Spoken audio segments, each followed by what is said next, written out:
இப்போ முருங்கைக்காய் சாம்பார் எப்படி வைக்கிறதுன்னு பார்க்கலாம். அதுக்கு பாருங்கள், துவரம்பருப்பை வந்து ஒரு 100 கிராம் துவரம்பருப்பை வந்து நல்லா கழுவிட்டு பூண்டெல்லாம் உரித்து போட்டு நம்ம வந்து விசில் விட்டுறலாம் குக்கரில்.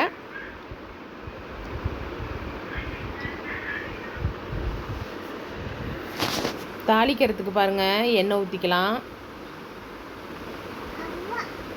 அப்புறம் கடுகு, வெந்தயம், ஜீரகம் போட்டு தாளிச்சிக்கலாம்.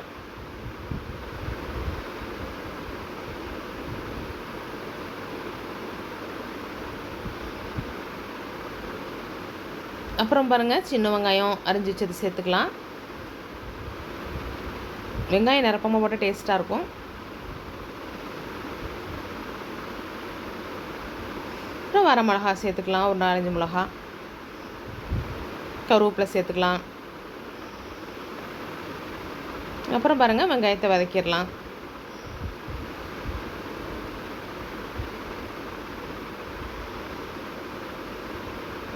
அடுத்து தக்காளி பழம் பாருங்கள், ஒரு 3 தக்காளி பழம்.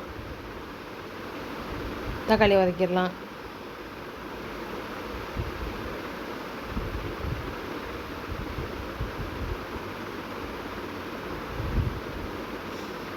அடுத்து தண்ணி ஊற்றிடலாம்.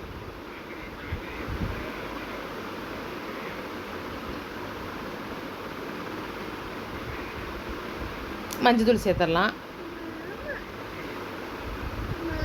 பெருங்காயம் சேர்த்துடலாம்.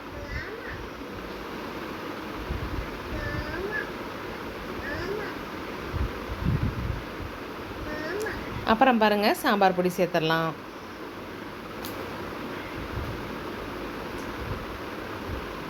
உப்பு தேவையான அளவு சேர்த்துக்கலாம். பாருங்கள், அரிஞ்சு வச்ச முருங்காயை சேர்த்துடலாம். முருங்கைக்காய் சும்மா 1 நிமிஷத்துலேயே வெந்துடும். ரொம்ப வேக விட்டால் நல்லா இருக்காது. ஒரு 3/4 வெந்தோடனே புளி ஊற்றிடலாம். பாருங்கள், பெரிய நெல்லிக்காய் சைஸ்க்கு புளி கரைச்சி வச்சுருக்கிறேன். அடுத்து பாருங்கள், இந்த பக்கம் பருப்பு வெந்துருச்சு. பாருங்கள், புளி தண்ணி சேர்த்துடலாம். காய் 3/4 வெந்தோடனே.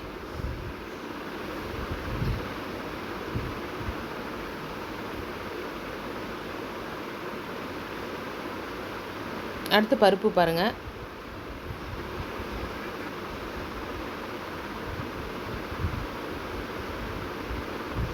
பாருங்கள், கொதிச்சிருச்சு. நல்ல டேஸ்ட்டான முருங்கைக்காய் சாம்பார். பிடிச்சிருந்தா லைக் பண்ணுங்கள், ஷேர் பண்ணுங்கள், கமெண்ட் பண்ணுங்கள். மறக்காமல் சப்ஸ்கிரைப் பண்ணுங்கள். தேங்க்ஸ் ஃபார் வாட்சிங் this video. Bye bye friends.